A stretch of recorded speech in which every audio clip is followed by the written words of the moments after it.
Honneur au prophète Simon Kimbangu, de milliers de croyants kimbanguistes se sont retrouvés ce jeudi 6 avril au centre d'accueil de Kimbanguistes pour célébrer la mémoire de celui qui a lutté contre les colonialismes et l'indépendance du peuple noir. La commémoration de ces personnages historiques s'inscrit dans la droite ligne de l'ordonnance présidentielle numéro 23/042 du 30 mars 2023, instituant la date du 6 avril parmi les jours fériés légaux en République démocratique du Congo. Et puis, selon les prévisions annuelles de l'Organisation mondiale du commerce, la croissance du commerce mondial devrait ralentir à 1,7% en 2023 après une augmentation de 2,7% en 2022. L'Organisation mondiale du commerce pointe la hausse de prix mondiaux de matières premières, le tour de vie monétaire et la guerre en Ukraine. Mesdames et messieurs, voilà le sommaire de cette grande édition d'information. Bonsoir et bienvenue à cette édition de Géopolis Télévision. Au cours de cette session d'information, nous allons recevoir un invité. Il s'agit de M. Alain Poutou. Il est spécialiste en insertion professionnelle et entrepreneuriat. Avec lui, nous allons parler de la problématique de l'emploi en République démocratique du Congo. Bonsoir, M. Alain Poutou. Bonsoir, M. Moulamba. Merci de votre invitation. Merci. Je vais vous revenir dans quelques instants, le temps d'évacuer quelques éléments. Voilà, nous commençons ce journal baptisé Journée de la reconnaissance de Simon Kimbangu et de la conscience africaine, la journée du 6 avril, qui représente également la date de la fondation de l'église kimbanguiste qui fête aujourd'hui ses 102e année d'anniversaire. Un culte a été dit à cette occasion au centre d'accueil de kimbanguistes de Kasavubu. Des milliers de croyants kimbanguistes se sont retrouvés pour honorer la mémoire de leur père spirituel, Simon Kimbangu. Patience Lokeke et Giscard Ntamba, témoins de l'événement.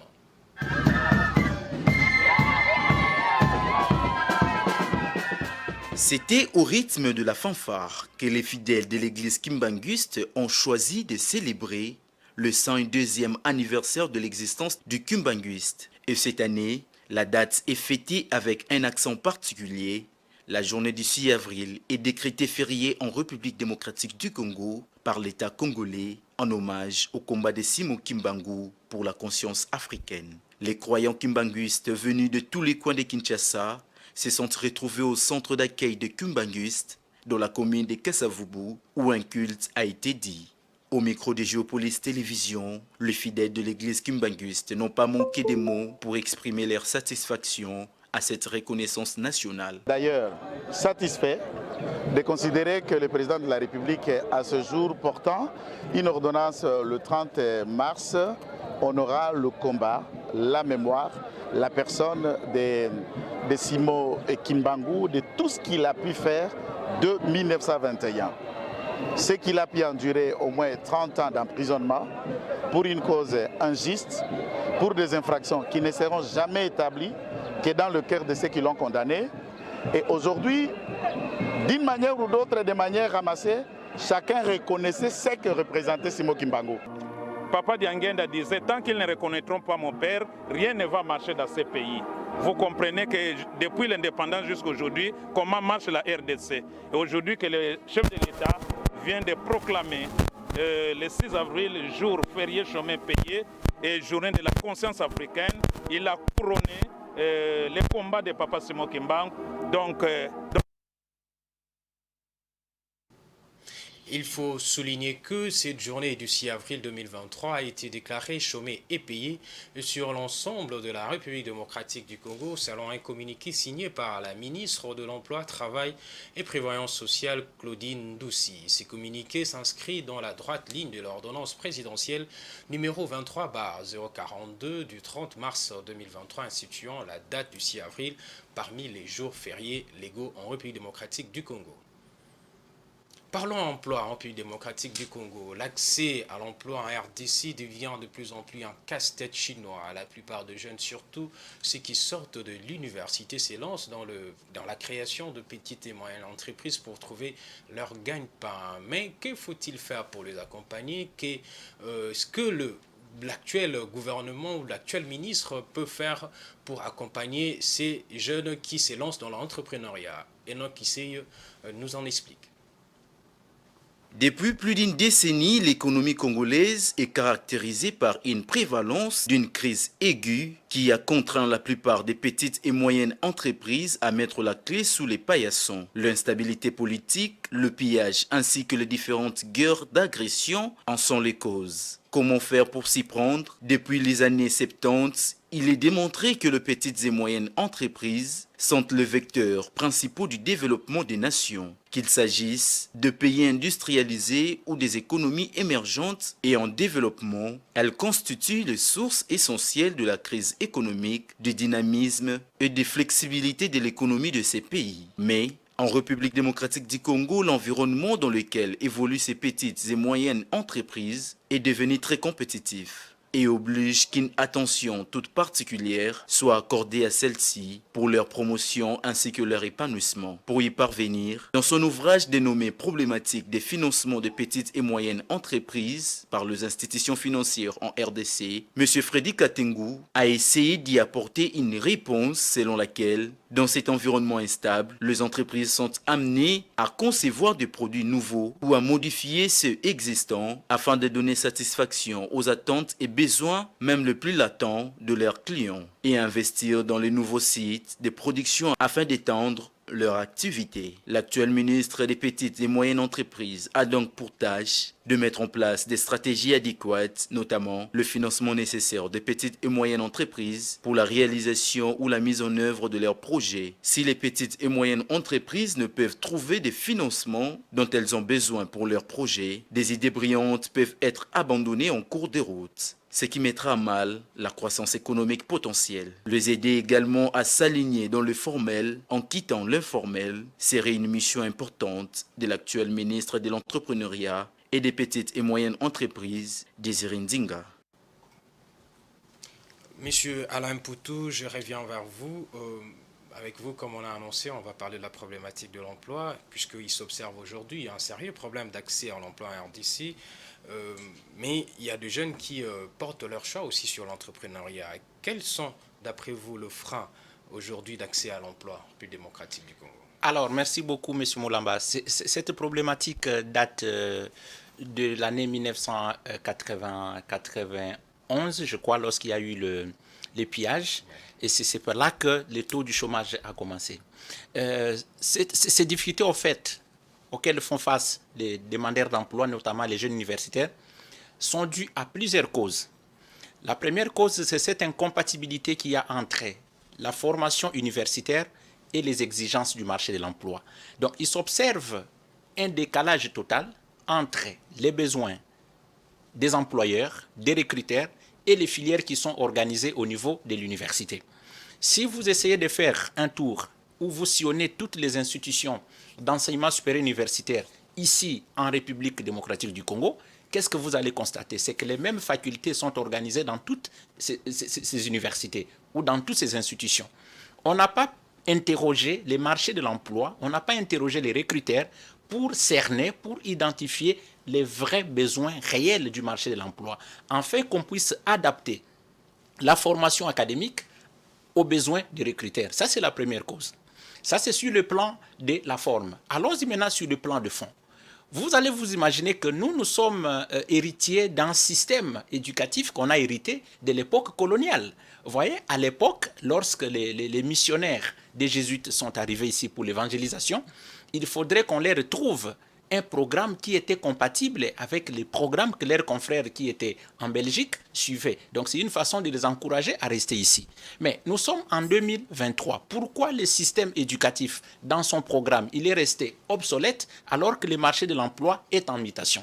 C'est cela le vrai problème. Vous allez trouver faculté des droits, faculté d'économie, sciences politiques et administratives, mais est-ce qu'on a interrogé le marché de l'emploi pour savoir si réellement c'est ce que les recruteurs ont besoin? Qui doit interroger le marché? Mais c'est justement, c'est ça les problèmes, mais qui organise l'enseignement supérieur universitaire? C'est l'État, n'est-ce pas? Alors, tant qu'on n'a pas interrogé les recruteurs, on forme maintenant, c'est-à-dire la formation universitaire est en conflit avec les besoins du marché de l'emploi. La deuxième cause, c'est que cette mauvaise orientation sur les choix des filières à l'université.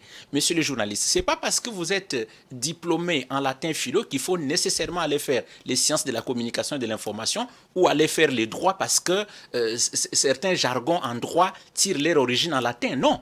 ou parce que vous n'êtes pas fort en calcul, vous dites, OK, je dois aller faire les sciences politiques et administratives. Déjà en première année graduée, on vous appelle déjà honorable, diplomate, et vous êtes en train de vouloir avec cette conception erronée. Maintenant, lorsque vous terminez les études, vous allez passer des années qu'à la recherche d'emploi, des postes qui correspondent à ce que vous avez fait comme études universitaires. Si vous ne trouvez pas de postes en rapport avec vos études faites, c'est en ce moment-là que vous allez vous verser dans l'informel. Quelqu'un qui a fini en droit, dans sa tête, lui, il n'a que 3 postes. Le premier, c'est les conseillers juridiques. S'il ne trouve pas ces postes, il attend le recrutement à la magistrature. Si ça ne marche pas, lui, il attend qu'on l'informe qu'il y a un poste d'avocat conseil dans une entreprise. S'il n'y a pas, il va au barreau, il prête serment. Donc, le problème, c'est cela. Il y a un sérieux problème, les gens ne sont pas orientés, les gens ne sont pas formés par rapport aux méandres, aux réalités professionnelles. Mais les gens ne sont pas orientés, les gens ne sont pas... Il y a un problème de fond, ouais, dans la formation. Mais est-ce qu'il ne s'agit pas là aussi de question de moyens, puisque la recherche aussi nécessite de moyens suffisants pour une bonne formation et aussi une bonne orientation. En fait, la formation en soi n'est pas mauvaise. Ici, nous ne sommes pas en train de dire que la formation universitaire est mauvaise. Non. Okay. Nous disons plutôt que c'est une formation incompatible aux besoins réels du marché de l'emploi. Regardez un peu, monsieur le journaliste. Dans des universités, il y a un service qu'on appelle le service de guidance. N'est-ce pas? Mais moi, je suis dans la vie professionnelle. Monsieur, ça fait 15 ans que je suis dans la vie professionnelle. J'ai travaillé dans des organisations internationales. Actuellement, je suis dans une multinationale. Je n'ai jamais vu, en aucun jour, un conseiller en guidance à l'université qui vient chez nous, au sein de l'entreprise, ne serait-ce que pour la curiosité, poser la question, mais vous êtes dans quel secteur? Vous recrutez des gens dans quoi? Où sont orientés vos besoins en formation? C'est normalement ces services-là, en fait, lorsque les gens arrivent en année de recrutement, c'est ce service qui est censé normalement orienter les étudiants par rapport aux opportunités du marché de l'emploi. Mais dès lors qu'eux-mêmes ne font pas un effort d'aller vers des recruteurs, cerner les besoins des recruteurs, mais ils vont orienter les gens par rapport à quoi? Prenons même les cas des stages. Mais vous savez qu'aujourd'hui, même pour que les étudiants trouvent un endroit pour passer les stages académiques, mais ça devient un problème. Alors, mais pourquoi les universités, on a ces ribambelles, les panoplies d'universités, sans pour autant poser la question de là où ces gens-là vont aller? Et vous ajoutez cette problématique des années d'expérience que les recruteurs exigent maintenant dans les offres d'emploi. 9 offres sur 10, on va toujours vous demander d'avoir 2 à 5 ans d'expérience. Et malheureusement, ceux qui cherchent de l'emploi sortent fraîchement de l'université. Ces gens n'ont pas encore travaillé. Dès qu'ils sont en face des offres d'emploi pour lesquelles on leur exige d'avoir un certain nombre d'années d'expérience, ils sont découragés, ils sont démotivés et du coup, ils ne savent plus postuler. Vous avez souligné que s'il faut interroger, c'est l'État qui doit interroger en fait les systèmes d'enseignement, de savoir quelles sont la formation qu'il faut suivre, comment il faut orienter. Mais estimez-vous pas que, est-ce que vous estimez que cela n'est pas fait par l'État ou bien? Mais monsieur Moulamba, le travail doit, vous êtes un journaliste expérimenté, essayez un peu. Le travail doit être fait à plusieurs niveaux. Je vous dis, le premier niveau, c'est au niveau d'abord des parents qui envoient leurs enfants à l'université. Voyez, aujourd'hui, si vous êtes à la maison avec les parents, les discours, c'est lesquels? Pour devenir utile dans la vie, il faut faire l'université. Mais c'est faux. On n'a pas dit à l'enfant quelle filière qu'il faut choisir à l'université. Quand vous dites à un enfant que pour devenir utile à la société, il faut faire l'université, l'enfant garde ça. Il va à l'université parce que dans les bas âges, l'enfant est trop bavard. Vous lui dites que vous devez être juriste, vous devez être journaliste, et la fois vient de ce qu'on entend, l'enfant garde ça, il va à l'université, il va s'inscrire dans une filière qui n'a rien à voir avec les besoins du marché de l'emploi. C'est comme ça que j'ai dit, le premier travail, c'est fait à la maison, au niveau des parents. Les parents doivent aussi être curieux pour comprendre l'évolution du marché de l'emploi. Deuxième niveau où le travail doit être fait, c'est au niveau de l'université. Normalement, il y a des filières, excusez-moi les termes, qui sont inutiles pour le moment dans notre système éducatif. Ce sont des filières, en fait, qui étaient importantes à l'époque. Mais par rapport à l'évolution actuelle du marché d'emploi, je pense qu'il y a des filières qu'on doit fermer, qui ne doivent plus exister. Il faut d'abord les fermer jusqu'à ce que les besoins vont se faire encore sentir. En ce moment-là, on peut encore recruter les gens dans ces filières-là. D'après vous, comment on peut rendre compatible la formation et aujourd'hui les besoins de l'emploi? Très bien. Pour rendre compatible la formation universitaire aux besoins du marché de l'emploi, il faut réunir autour d'une table 4 partenaires clés. Le premier partenaire, c'est le ministère de la fonction publique. C'est ce ministère, en fait, qui égorge un grand nombre de fonctionnaires de l'État. Ces ministères devraient, en fait, s'allier au programme tel que la loi sur la réforme de sécurité sociale qui dit que l'âge de la retraite s'ouvre à 60 ans et 65, c'est le plafond. Donc chaque année, on doit mettre un certain nombre de fonctionnaires de l'État à la retraite. Et voir maintenant ces fonctionnaires de l'État qu'on doit mettre à la retraite, ils ont occupé quelles fonctions? On doit inventorier les fonctions que ces fonctionnaires de l'État avaient occupées. Maintenant, ce travail doit être fait comment? Doit être fait 5 ans avant. Il y a ce que nous appelons ressources humaines, la gestion prévisionnelle des compétences. C'est-à-dire qu'on sait qu'on est en 2023, on doit déjà avoir une idée claire en 2025, combien de personnes qui doivent aller à la retraite. Ces gens occupaient quelles fonctions? Maintenant, c'est de rentrer à l'université, demander à l'université de vous former les gens pour remplacer ceux qui vont sortir. Mais 1 an avant que ces gens partent à la retraite, que les jeunes universitaires qui ont été formés par rapport à ces postes soient à côté de ceux-là qui vont partir. Ils auront 1 année pour faire ce qu'on appelle les transferts de compétences. C'est-à-dire les anciens qui doivent aller vont former les nouveaux qui arrivent pendant 1 année et puis laisser ces nouveaux-là prendre la fonction. Vous avez cité la fonction publique et quels sont aussi... Il y a aussi le ministère de l'Enseignement supérieur universitaire. Et lui doit plutôt adapter son contenu à la réalité professionnelle. Et aussi, il y a la FEC, la Fédération des entreprises du Congo. Ça aussi, c'est le patronat des employeurs. Il y a aussi les forums des ONG internationales. Parce que si vous regardez très bien les offres d'emploi qui sont publiées partout, vous constaterez qu'il y a beaucoup d'offres d'emploi des ONG internationales. Mais eux recrutent dans quel poste? Ils ont besoin de logisticiens, ils ont besoin de chargés du charreau automobile, des chargés de suivi et évaluation, des gestionnaires des projets, des assistants financiers, des experts en passation de marché. Mais allez à l'université, est-ce qu'il existe ces filières ici dans nos universités? Avez-vous déjà vu dans une université ici au Congo, faculté soit d'économie, orientation ou option logistique? Ça n'existe pas. Bon, merci Monsieur Alain Poutou, je vous reviens pour poursuivre un peu avec le journal. La charte de l'Union sacrée pour la nation a été adoptée à l'unanimité. Les représentants de partis et regroupements politiques ont volontairement adhéré à la structure qui soutient la candidature de Félix Tshisekedi à la présidentielle de 2023. Ils ont non seulement adopté la charte de l'Union sacrée, mais aussi désigné le présidium, sa composition ainsi que la date de la sortie officielle dans cet élément de Dieudonné Boinali. Élection 2023. La charte de l'Union sacrée pour la nation, adoptée à l'unanimité ce mercredi à Kinshasa. Plusieurs présidents des partis politiques ont volontairement adhéré le mercredi 5 avril 2023 à la structure qui soutient la candidature de Félix Tshisekedi à la présidentielle de 2023. Ils ont ainsi adopté la charte de l'Union sacrée pour la nation, dont le présidium est composé de ténors tels que Augustin Kabouya, Jean-Pierre Bemba, Christophe Mbosso, Bahati Lukwebo, Sama Lukonde, ainsi que Vital Kameri. La sortie officielle de l'Union sacrée va intervenir, sauf imprévu, ce 22 avril 2023. Il est temps que le monde sache qu'il existe une union sacrée dans les faits et les actions. C'est une plateforme politique et électorale qui nous conduira aux élections, a déclaré Christophe Mbosso. Monsieur Alain Poutou, le gouvernement a mis en place un nouveau système de la mise à la retraite de fonctionnaires. Comment jugez-vous ces procédés?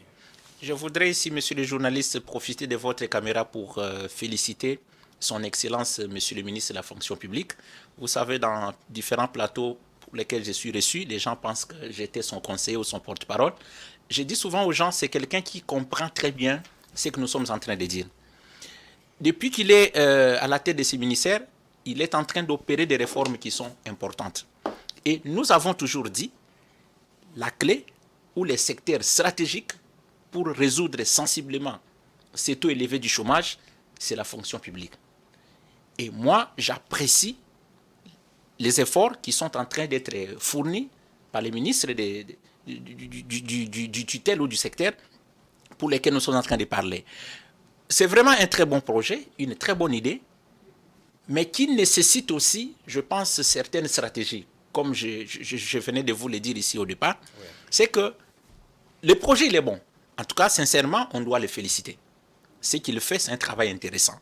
Mais maintenant, il y a des conseils qu'on pourra, n'est-ce pas, prodiguer ou de stratégies qu'on peut encore ajouter pour renforcer ou encadrer déjà des réformes qui sont en train d'être mises en place.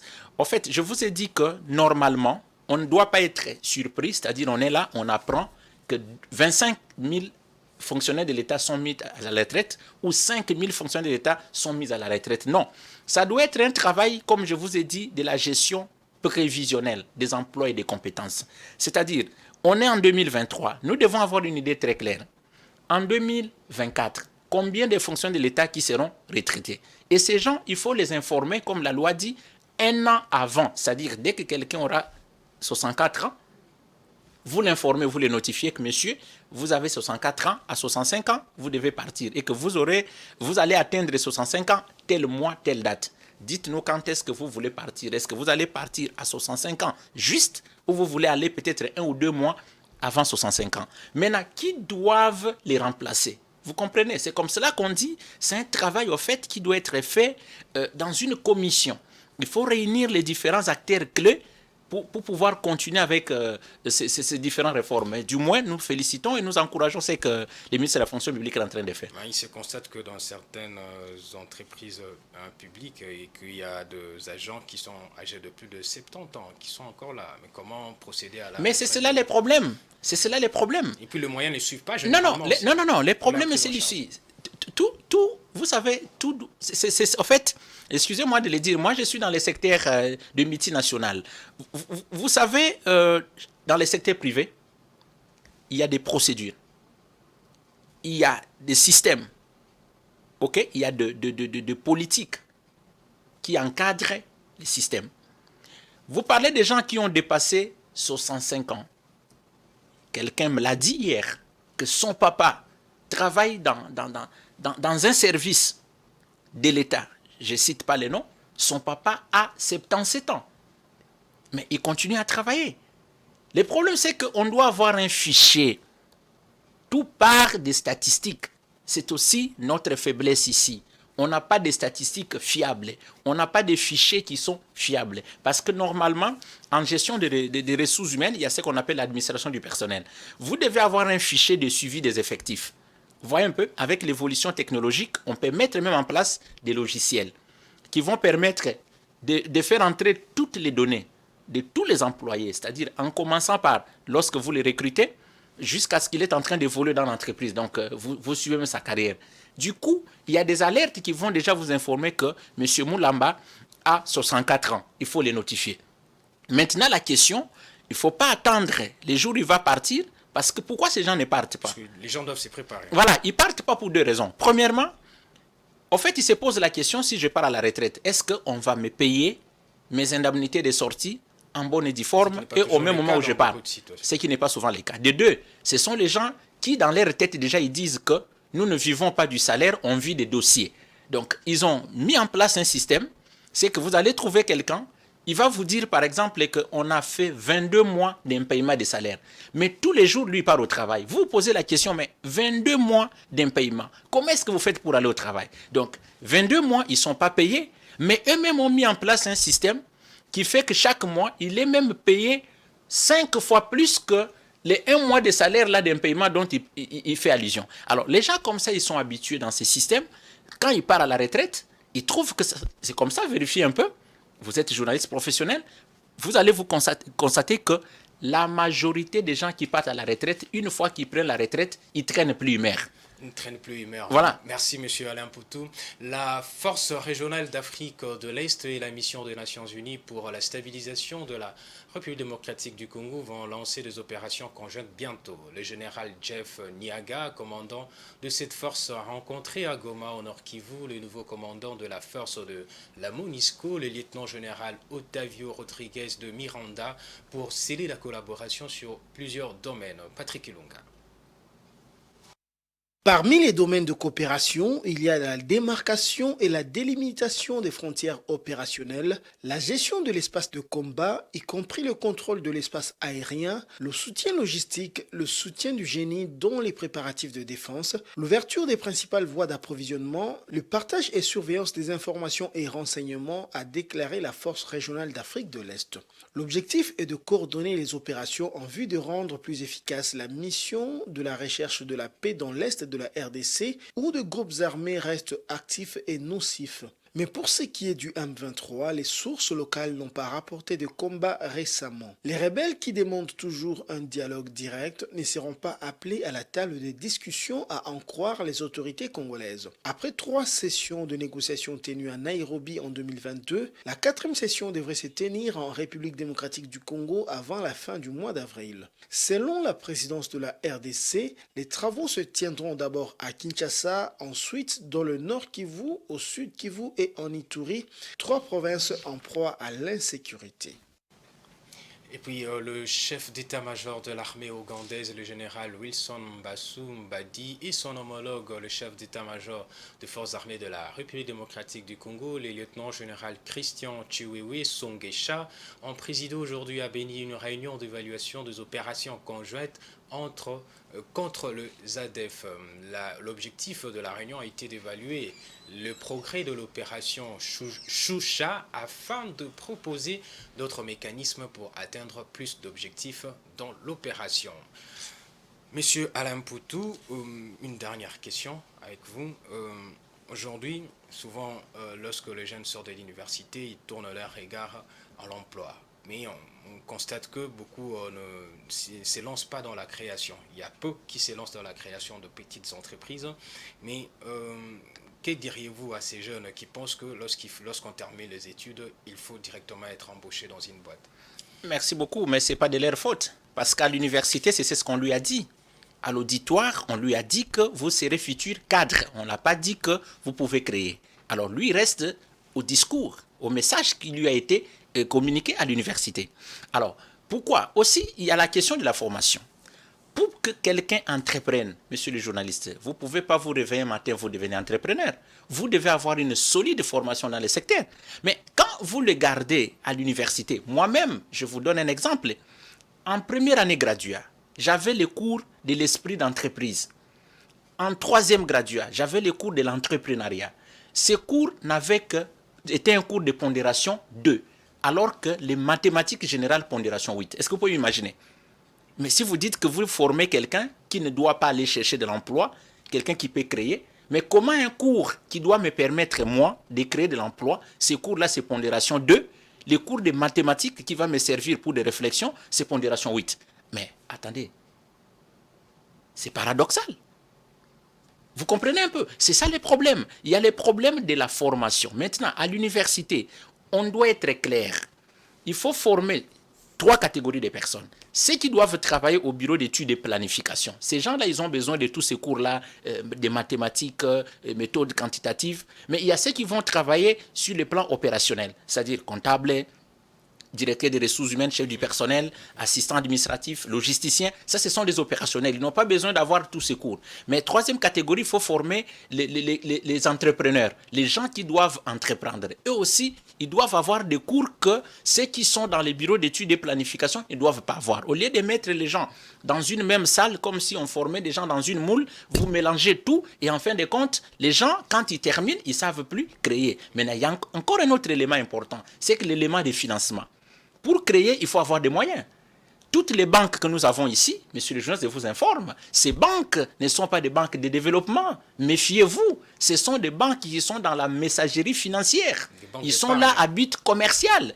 Ils ne sont pas là pour aider les gens. Il faudrait maintenant que l'État soit crée des banques de développement ou alors imposer à toutes ces banques commerciales la partie du développement, c'est-à-dire les contraindre à donner des prêts, n'est-ce pas, aux jeunes qui veulent entreprendre. C'est cela que ça doit être fait.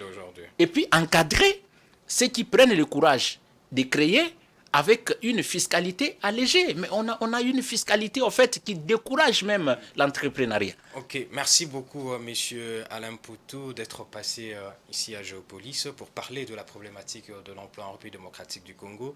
Je rappelle que vous êtes spécialiste en insertion professionnelle et entrepreneuriat. Merci. C'est moi qui vous remercie, monsieur le journaliste. Dans la province du Haut-Katanga, l'acide sulfurique d'une entreprise dénommée Komika située à Kambové a causé beaucoup de dégâts sanitaires dans la population après qu'il soit déversé dans la rivière Kazaza. Le gouvernement provincial a dépêché une délégation sur place pour palper du doigt ce qui s'est réellement passé. Elle a été aussi à l'hôpital Gécamine où les victimes de cet acide sont internées. Fiston Oleko. Sur place, les traces de l'acide sulfurique sont encore toutes fraîches tout au long du parcours qu'il a pris depuis le camion-citerne de l'entreprise minière Komika jusqu'à la rivière Kazaza au quartier Kikuba à Kambové. Une véritable catastrophe écologique et sanitaire. L'eau en est polluée et les poissons n'ont pas su résister. Dépêchée en toute urgence sur place par le gouverneur de province Jacques Kaboula, la délégation du gouvernement provincial constituée du ministre provincial des Mines Georges Mawine, celui de l'environnement Serge Magoma et le docteur Ntsambi Boulanda de la santé avec en tête le ministre provincial de l'Intérieur Eric Mouta. Ensemble, ils ont constaté l'ampleur de la situation et des dégâts causés par cet acide. Toute la délégation ministérielle a au cours d'un aparté mis l'entreprise Komika devant ses responsabilités tout en l'invitant à veiller à la sécurité de ces produits hautement inflammables pour éviter le pire. Comme prévu dans leur agenda, toute la délégation avec en tête Eric Mouta s'est rendue au chevet des victimes internées à l'hôpital Gécamine de Kambové. Toutes sont prises en charge et suivent un traitement minutieux. Ici, des produits pharmaceutiques ont été remis par le ministre provincial de la Santé au médecin-chef des zones pour la prise en charge des patients victimes de cette catastrophe. Monsieur le médecin-chef des zones de Kambové, il a plu au gouverneur de province, son Excellence Jacques Kaboula Katwe, ayant appris l'incident qui est arrivé dans la cité de Kambové, de nous dépêcher avec ce lot de médicaments pour compenser la partie qui a été utilisée côté de la vitamine et que le reste, vous puissiez constituer un stock stratégique. Pour sa part, le ministre provincial de l'Intérieur et chef de délégation a déploré et condamné cette négligence de la part de Komika, principal incriminé dans cette affaire. Il a promis au gouverneur de province de nous dépêcher selon le ministère. Donc vous voyez, il y a nous en tant que ministère de l'Intérieur, il y a le ministère des Mines, il y a le ministère de la Santé et de l'Environnement pour assister nos amis victimes de cet incident malheureux. Et sur base de notre descente, plusieurs décisions ont été prises sur le terrain dans différents secteurs, entre autres l'environnement, les mines et la santé. Un rapport sera soumis à l'autorité, parce qu'il faut dire qu'il y a seulement cette personne qui s'est décennée. Un rapport sera soumis à l'autorité provinciale et les résultats, la population connaîtra le résultat justement. 4 membres du gouvernement provincial qui se déplacent en équipe, une preuve de l'implication et souci qu'a le gouvernement provincial pour le bien-être de ces populations. Place à présent à la page internationale.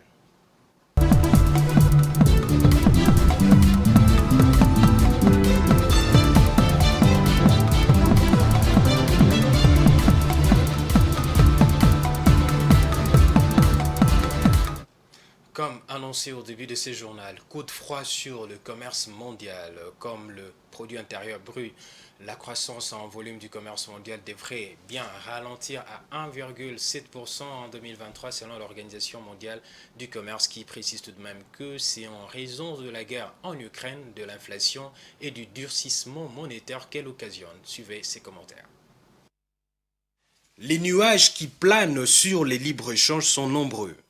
Le dynamisme des échanges mondiaux a commencé à faiblir dès le 4e trimestre 2022. La croissance du commerce mondial a finalement été de 2,7% en 2022 contre 3,5% prévu au mois d'octobre par l'Organisation mondiale du commerce qui pointe d'autre part la hausse de prix mondiaux de matières premières, les taux de vie monétaires et la persistance du Covid-19. D'après toujours l'Organisation mondiale du commerce, la croissance du commerce mondial devrait rebondir à 3,2% en 2024, mais cette estimation est teintée d'une incertitude plus forte, nuance l'organisation basée à Genève. Sa directrice générale, la Nigériane Ngozi Okonjo-Iweala, met aussi en garde contre les politiques protectionnistes et leur retombée sur la croissance. Elle constate également que le commerce continue d'être un moteur de la résilience de l'économie mondiale, mais il restera soumis à la pression de facteurs externes en 2023. C'est pourquoi il est d'autant beaucoup plus important que le gouvernement évite une fragmentation des échanges et s'abstienne de créer des obstacles du commerce. Et puis, au Bénin, le taux d'électrification nationale qui s'élève à 42% de la population reste inférieur au taux moyen de l'Afrique subsaharienne qui est d'environ 48%. L'approvisionnement énergétique très peu fiable et coûteux est l'un des plus importants obstacles aux opérations des entreprises au Bénin et reste contraint à une contrainte structurelle majeure, d'après les acteurs du secteur privé. Voilà ce qu'indique le récent rapport de la Société financière internationale intitulé « Créer de marchés privés pour stimuler une croissance inclusive ». Suivez ces commentaires. Le manque d'accès à une électricité fiable est l'un des principaux freins au développement du secteur privé au Bénin. D'après le rapport de la Société financière internationale qui s'intéresse au secteur privé béninois et le rôle qu'il pourrait jouer pour une croissance inclusive du pays, ces problèmes d'électricité est symbolisé par les difficultés pour les entreprises de se raccorder au réseau électrique et de payer le service dont le coût est très élevé. En effet, les coûts requis pour obtenir un branchement au réseau électrique s'élèveraient à plus de 11 000% du revenu par habitant contre une moyenne d'environ 3 000% en Afrique subsaharienne. Les tarifs de détail de l'électricité s'élèvent quant à eux à 0,25 $ américains par kilowattheure en 2021, nettement supérieurs aux moyennes de l'Afrique subsaharienne et mondiale qui sont respectivement de 0,17 $ américains et de 0,13 $ américains par kilowattheure. À cette situation difficile s'ajoutent des déficiences de la qualité du service malgré la mise en service d'une capacité de production supplémentaire et les progrès récents en matière de réhabilitation de réseau. Conséquence, peu d'entreprises formelles peuvent utiliser l'électricité de manière fiable pour améliorer leur compétitivité, numériser leurs opérations et devenir plus durables. Mais fort heureusement pour les secteurs privés béninois, les coûts moyens de l'approvisionnement en électricité devraient diminuer dans les prochaines années, toujours selon le rapport. Cette amélioration s'est faite grâce à la mise en œuvre du plan de production à moindre coût et à l'évolution récente du pays vers la production nationale d'énergie propre. Et puis au Zimbabwe, l'exécutif table sur une production de 408 000 tonnes de blé au cours de la nouvelle campagne 2023-2024 qui débute en avril. C'est ce que renseigne Monica Mutevanga, ministre de l'Information du Zimbabwe. Ces volumes marqueraient une hausse de 8,8% par rapport au stock record de 375 131 tonnes récoltées au cours de la campagne précédente et qui a permis aux pays d'Afrique australe, dont le besoin de consommation de blé s'estime à 360 000 tonnes, de réaliser l'autosuffisance dans la céréale. Voilà, c'est par cette brève que nous mettons un terme à cette grande édition d'information, mais avant de nous quitter, voici le rappel de titre. Honneur au prophète Simon Kimbangu, des milliers de croyants kimbanguistes se sont retrouvés aujourd'hui 6 avril au centre d'accueil de Kimbanguiste pour célébrer la mémoire de celui qui a lutté contre le colonialisme et l'indépendance du peuple noir. La commémoration de ces personnages historiques s'inscrit dans la droite ligne de l'ordonnance présidentielle numéro 23/042 du 30 mars 2023 instituant la date du 6 avril parmi les jours fériés légaux en République démocratique du Congo. Et puis, selon les prévisions annuelles de l'Organisation mondiale du commerce, la croissance du commerce mondial devrait ralentir à 1,17% en 2023 après une augmentation de 2,7% en 2022. L'Organisation mondiale du commerce pointe la hausse de prix mondiaux de matières premières, le tour des vies monétaires et la guerre en Ukraine. Voilà, c'en est fini pour ce journal, mesdames et messieurs. Merci pour votre aimable attention. Restez branchés sur le programme de Géopolis Télévision. À 21h juste, vous suivrez l'émission Schéma Critique qui vous sera présentée par Willy Kalengai. L'émission va parler de Simon Kimbangu, un héros de la République démocratique du Congo. Merci, à la prochaine.